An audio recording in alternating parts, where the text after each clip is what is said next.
Sua Voz é Mais Forte é um podcast que reúne saúde, informação e acolhimento. Edição especial Palavras que Inspiram. Olá, esse é o podcast Sua Voz é Mais Forte, uma edição especial Palavras que Inspiram. E hoje nós vamos falar sobre um tema muito rico e muito emocionante também, que é a maternidade na vida das pacientes oncológicas. E para a gente conversar um pouco sobre esse tema, hoje nós convidamos a Elaine Oliveira, que foi uma das pacientes aqui da SET. Seja bem-vinda, Elaine. Obrigada por participar com a gente. Obrigada, gente. Bom, Elaine, vamos começar então sobre o contexto da sua história, né? Quando você descobriu o câncer, começou a enfrentar, você já era mãe? Sim, eu descobri o câncer em 2023 e, na ocasião, a minha menina estava com 9 anos. E foi uma descoberta de uma forma muito aleatória, porque no momento eu estava na rua com o exame em mãos, com ela, a minha filha, e eu não estava com a minha rede de apoio próxima. Então, eu tive que voltar para casa com o exame em mãos, porque eu não sabia como seria a minha reação.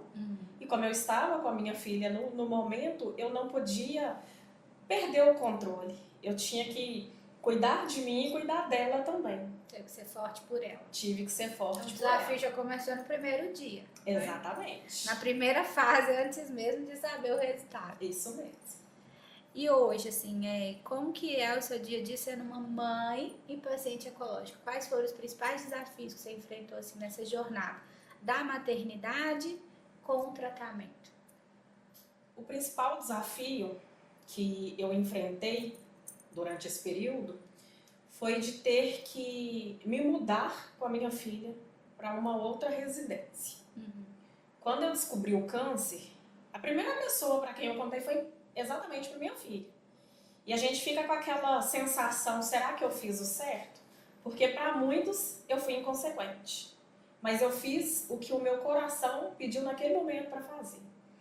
Então eu sentei com ela, falei, filha, a mamãe está doente. Expliquei para ela o que era o câncer e o que estava acontecendo, qual era a situação em que eu me encontrava. Transparente e verdadeira no que você Isso, eu preferi falar da minha forma, do meu jeito, porque as notícias acabam espalhando. O câncer é uma doença que não tem como esconder. Exatamente. E eu preferi que ela soubesse por mim, porque como mãe eu saberia a melhor maneira para conversar com ela. Então, ela foi a primeira pessoa para quem eu passei, e a partir daí os desafios começaram, porque eu tive que me mudar de casa.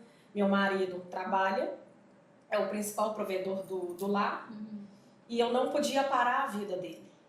Então, ele saía para trabalhar, ela saía para ir para a escola e eu ficava sozinha em casa. E na primeira sessão de químio, eu passei muito mal, mas foi muito mal. Aí, para não ficar sozinha em casa, eu tive que me mudar com a minha filha. E esse foi o desafio durante o tratamento mais difícil, porque eu mexi na minha rotina, eu mexi na rotina dela. E criança, quando sai da rotina, tem todo um transtorno, né? Porque eles se adaptam de maneira diferente da gente. Muitas mudanças ao mesmo tempo, Muitas né? mudanças. Você que estava passando pelo processo de tratamento, a mudança de casa, toda a rotina, a estrutura, pra gente já não é fácil, né? Para uma criança, para entender, absorver. E eu imagino, você falou, né, o desafio de pessoas falarem que você foi inconsequente, dos julgamentos, né, das Sim. críticas. E saber separar, assim, eu sou mãe, mas eu também sou paciente, eu também sou esposa, e são muitos papéis e milhões de pessoas falando, né? Às vezes imagino que nem sempre coisas boas. É verdade. A gente precisa ter um autocontrole muito grande para lidar com a situação. É um famoso jogo de cintura. Porque, estando em tratamento, eu não ia deixar de ser mãe. Então, tinha que separar ali para cuidar dela e, ao mesmo tempo, cuidar de mim. Mas o cuidado com ela era diferente, era especial, porque a gente está falando de uma criança. Sim. Por mais que as crianças hoje são diferentes das crianças do nosso tempo, o entendimento, né, é diferente, mas é uma criança. Então, eu teria que ter essa sensibilidade para estar cuidando desse detalhe, de não deixar o sofrimento atingir ela, mas ao mesmo tempo eu precisava ter o meu tempo também para cuidar de mim, porque o câncer ele exige muito da gente. E nesse período, né, que você precisou fazer tantas mudanças e tudo, o que passava pela sua cabeça assim? Porque você falou, é uma criança, ela precisava de cuidado, ela precisava de acompanhamento. E nem sempre, com certeza, você não estava bem. Então, como lidar, né, com esse sentimento todo de o que eu vou poder oferecer, mas ao mesmo tempo eu também estou precisando? Eu acho que deve entrar numa bolha de perguntas sem respostas e eu acho que de uma solidão, né? A primeira pergunta que passa na cabeça da gente é: eu vou dar conta? Eu vou dar conta? Porque são muitas coisas em jogo ali. O câncer, ele não adoece só o paciente, ele adoece uma família inteira. E estando com criança e ainda tão novinha, eu tinha que preservar ela. Mas até quando você consegue preservar a criança se preservando também?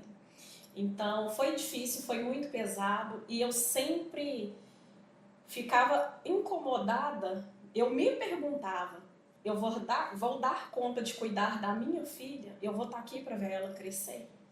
E ver as pessoas fazendo o que a gente queria estar fazendo como mãe, isso, querendo ou não, dói. Machuca muito, porque eu sou uma mãe muito presente. Sim. Eu sou aquela mãe que brinca, que senta no chão, que dança junto, que faz bagunça junto. E quando eu me vi diante do câncer, tudo isso foi reduzido. Porque os dias que a gente não está bem, a gente fica limitado a fazer determinadas funções. E a criança às vezes não entende. Fora a frustração que deve gerar. Exatamente, eu porque a gente poder quer fazer e não consigo. isso. Como que ela vai receber isso? Como que ela vai entender? E como que eu vou lidar com todo esse sentimento, né? O seu, o dela e de quem está em volta. É difícil a gente lidar com isso, porque a criança não compreende. Mas a gente precisa fazer com que ela entenda, para que seja menos pesado. Porque a gente vê ela chorando e chora junto, e a gente chora porque está passando mal, a gente chora porque tem algo doendo, mas a gente chora porque não está conseguindo exercer a maternidade do jeito que a gente queria. Existe uma idealização, né? De como é o mundo ideal, do que eu gostaria de fazer. E aí, quando entra as limitações, acho que é um peso muito grande, né? E aí, imagino que com a doença, algo que você não consegue controlar, não tinha como você falar eu quero, não quero, posso, não posso. Vamos ter que adaptar, mas lidar com isso tudo ao mesmo tempo é desafiador, né? Muito desafiador. Eu acho que é nessa parte que pesa mais. Porque pedir ajuda já é difícil. Pra gente já é difícil, né? Difícil. Levantar a mão e falar, eu tô precisando de um apoio. Isso. Aí quando a gente vê alguém tendo que fazer o nosso papel, dói mais. Teve alguma situação, assim, algum momento que te marcou e que você fala, isso me doeu muito mais, assim, nessa questão do papel e tudo? Eu posso dizer que todos os momentos doeram. Porque não poder levar e buscar na escola, a alimentação não era eu que fazia. Cuidar das coisas dela já não era eu mais que cuidava. Eu fui para a casa da minha mãe nessa ocasião. Fui muito bem tratada, muito bem acolhida. São meus principais pontos ali de rede de apoio. Mas não é a mesma coisa, porque quando a gente é mãe, a gente quer exercer a nossa função de mãe. E a minha mãe, sendo vó, é claro que ela cuidava muito bem. Mas eu queria estar ali cuidando. Sim. Então, do começo até o momento atual, a gente encontra esses desafios. Não é fácil você querer fazer, tá chegando o aniversário, vamos fazer tal coisa. Aí você já tem que pensar, olha, não vai dar para ser dessa vez, porque eu não estou em condições de fazer. Sim.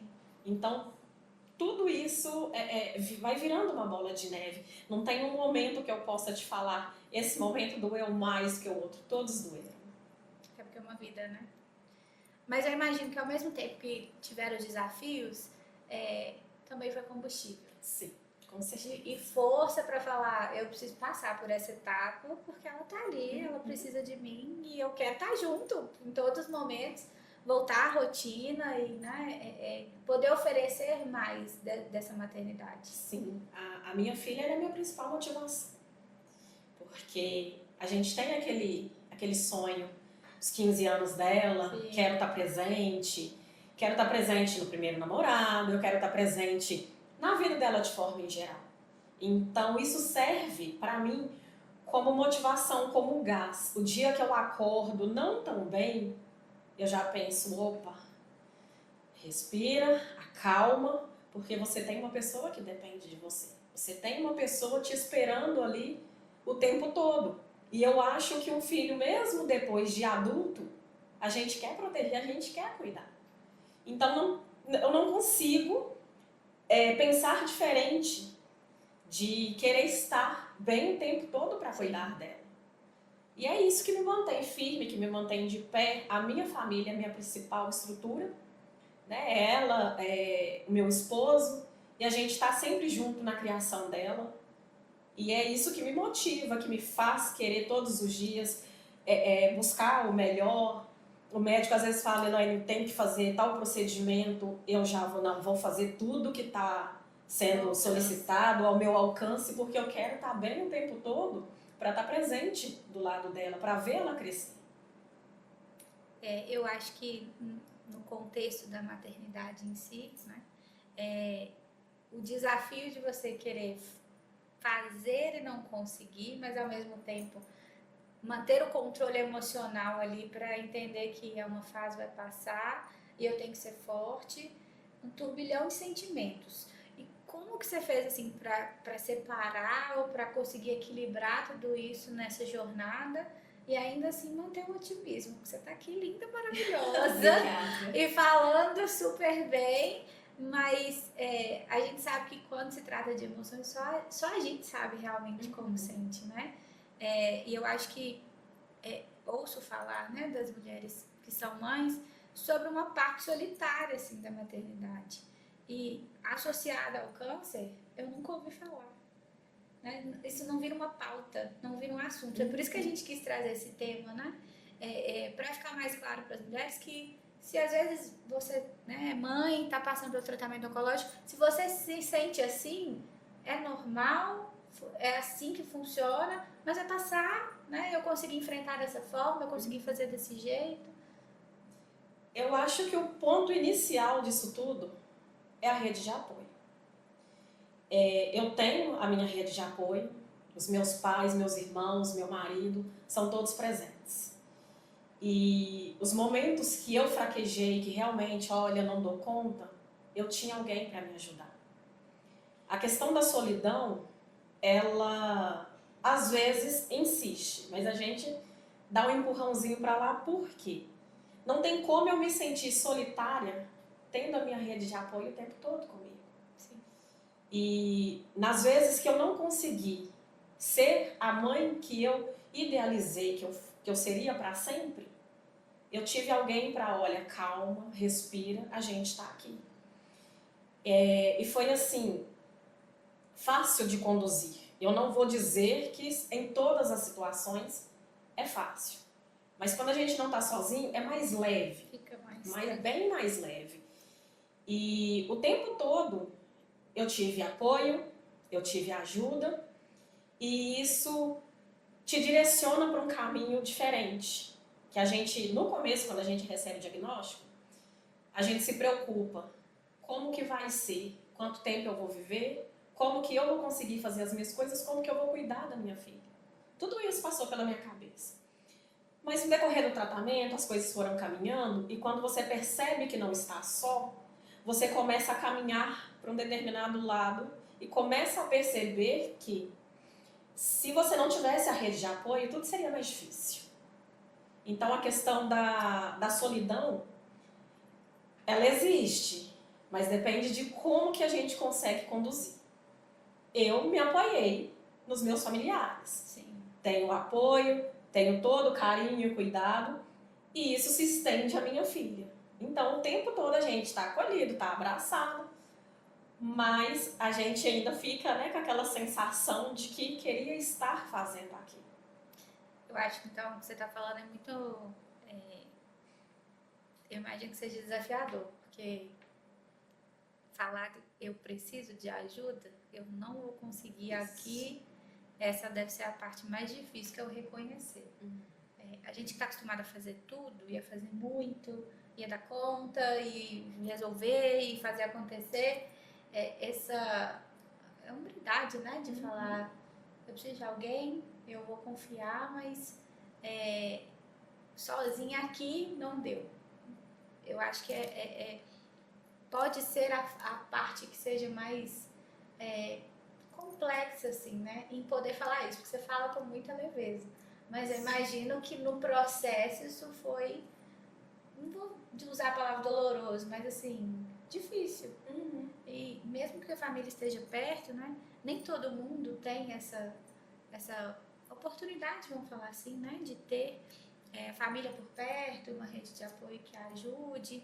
Mas às vezes não é nem por ter, é por não conseguir falar, né? Dar um nó na garganta e de não conseguir expressar que, peraí, chegou no meu limite.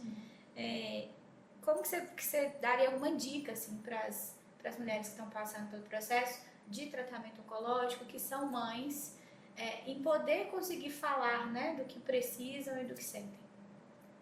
Pedir ajuda não é fraqueza. Você não vai ser menos forte se você precisar de alguém. Falando por experiência própria, eu tinha uma rotina toda criada.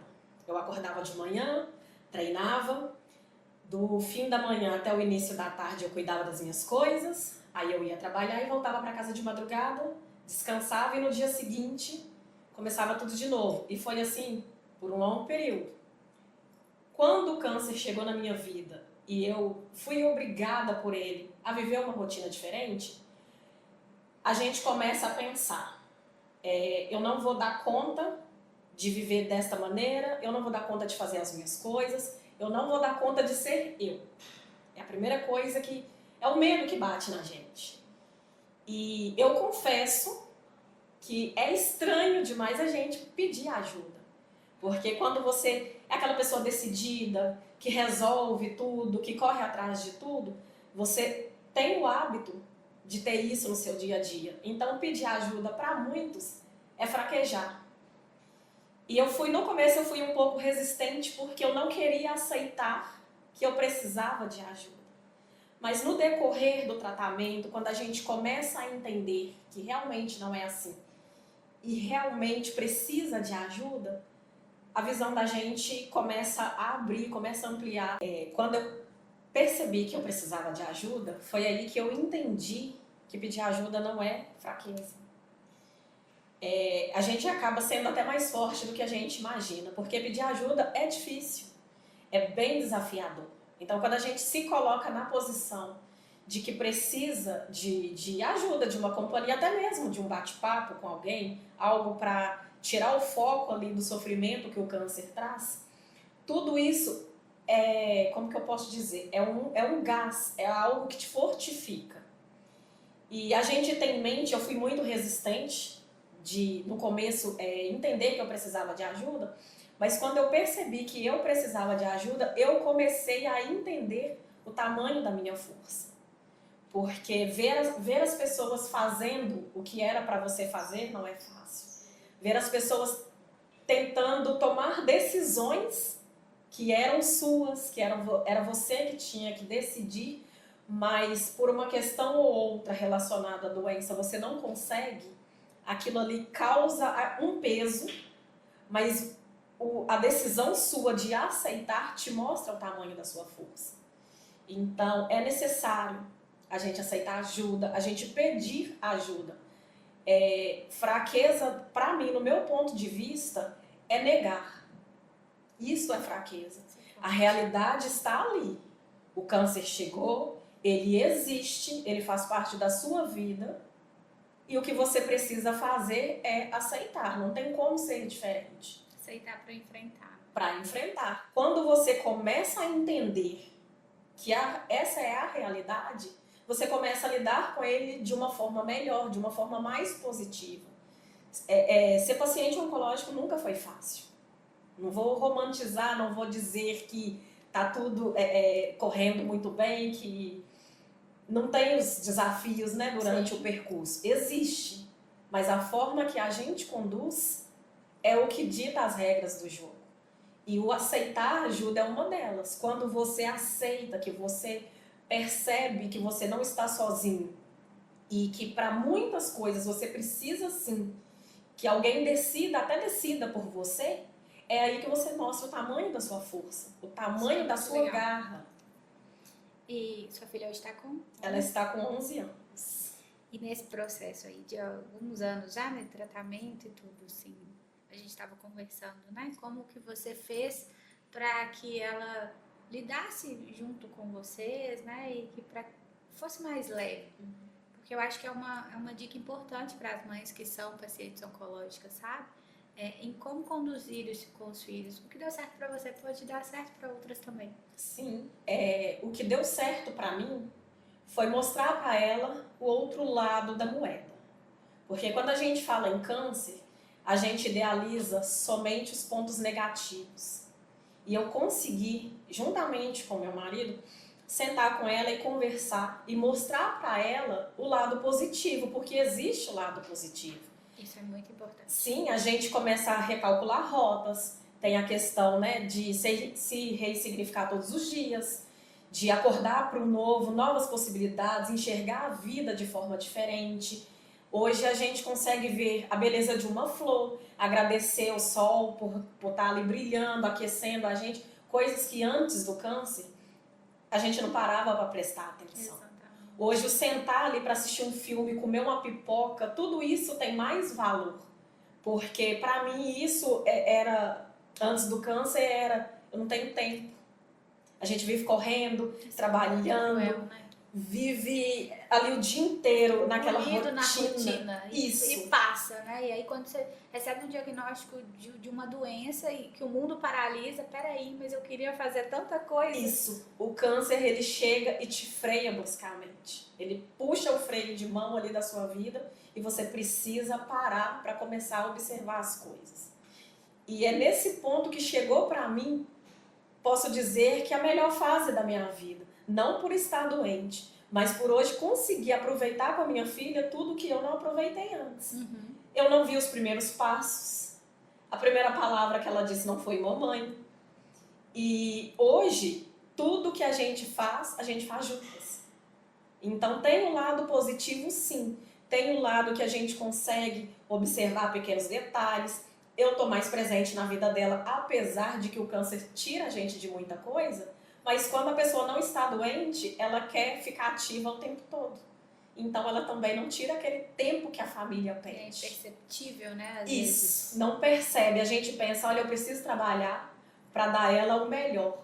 Mas o melhor nem sempre são bens materiais. O melhor às vezes é uma atenção, um cuidado, um carinho. A presença. A presença. E o câncer, ele me aproximou dela. Isso é muito forte. É muito forte e é real. Isso acontece e eu posso dizer que em muitas famílias, quando a gente enxerga dessa maneira. O câncer ele é desafiador, ele é complicado, mas ele tem um lado também que te faz ver o quanto que a vida merece ser vivida. E aí você acha que depois do câncer a maternidade teve um novo significado? Teve, com certeza. A minha filha é o principal motivo para eu querer lutar todos os dias. E tudo que a gente faz é pensando em como que isso vai influenciar na vida dela. Sim. E hoje eu me vejo uma mãe mais presente, uma mãe mais cuidadosa. Uma mãe linda, maravilhosa. Aquela mãe que se cuida para cuidar dela. Não adianta a gente focar, eu preciso fazer isso o tempo todo para minha filha, não estando bem. A gente precisa estar bem para cuidar do outro. E é me cuidando que eu consigo ver os cuidados que ela precisa. A mente tranquila, o coração em paz. E eu vou conseguindo perceber o quanto que eu posso trabalhar isso com ela. Então, o câncer chegou para poder mudar toda a minha estrutura. Tanto como pessoa, mas principalmente como mãe. Muito linda a história. E de ver, assim, que você conduziu de forma emocional, mas racional, né? Eu acho que esse é o maior desafio. De equilíbrio, assim, de enfrentar a doença. Eu queria que você agora mandasse um recado para sua filha. Porque o podcast vai ficar no ar. Ela pode ouvir amanhã e pode ouvir daqui a alguns anos. E eu acho que essas palavras, né, inspiradoras vão ajudar muitas mulheres que estão passando pelo processo, muitas mães que às vezes podem se sentir perdidas, mas também para alguns filhos que podem se sentir acolhidos. Aí eu queria que você deixasse essa mensagem, não só para sua filha, mas para as mães, do que você viveu, né, como experiência, mas para falar de sentimento mesmo, né? E não de processo, porque o processo cada um vai viver de uma forma. Sim. Deixa esse recado aí para sua pequena. Tá bom. Isabelle, saiba que a mamãe te ama, independente de qualquer situação, eu vou estar presente. O que estiver em minhas mãos, ao meu alcance e sobre a provisão divina, eu vou sempre estar do seu lado, te acompanhando, te apoiando e participando do seu crescimento. E para as demais mamães, o que eu tenho para dizer é apenas continue. Continue, porque passar por isso é desafiador, é difícil, mas não é impossível. O câncer não define a gente, o câncer ele não define quem somos. São as nossas atitudes, a nossa força de viver, a vontade de caminhar, de permanecer, de estar nesse mundo que é tão lindo, que faz a gente continuar de pé, de cabeça erguida e lutando cada dia mais para estar aqui, para estar presente na vida de quem a gente ama. Apenas continue. Muito lindo! Parabéns, Elaine, pela sua trajetória, pela sua força, sua dedicação, né? A família, sua filha. E que você continue nesse processo aí de só vitórias, para viver muitos momentos ainda especiais com a sua família, com a sua filha, para vê-la crescer, namorar, fazer os 15 anos. Isso mesmo. Esse é o nosso desejo. Obrigada por contar a sua história e compartilhar. E a gente acha que vai ser muito válido e vai ajudar muitas mulheres também. Sim. A se sentirem inspiradas pela sua história. Eu gostaria de fazer um agradecimento a vocês por terem me convidado mais uma vez, porque eu acredito que as histórias que a gente tem para contar, ela impacta na vida do outro. Com certeza. Como você disse, às vezes não é só por um paciente oncológico. Todos nós temos lutas diárias, todos nós temos os problemas lá fora, e às vezes uma palavra positiva, um afeto ali que a gente recebe, a gente começa a pensar diferente. Eu mesmo já ouvi várias pessoas chegando perto de mim e falar, olha, eu reclamava tanto e quando eu vejo você, eu começo a pensar, por que eu reclamo e você não reclama? Não é porque tá fácil, mas é porque a gente escolhe seguir outro caminho. Então eu agradeço por vocês estarem dando voz pra gente, para que a gente possa chegar a mais pessoas, né, possíveis, que a gente consiga entrar em vários corações que precisam ouvir isso, que precisam estar recebendo uma palavra que vai dar a elas ali mais vontade de continuar. Então, obrigada e eu espero que eu possa estar aqui nos próximos anos para poder vir falar mais coisas boas que a gente vai estar seguindo enfrentando por aí. Muito obrigada. Obrigada, gente, e até a próxima.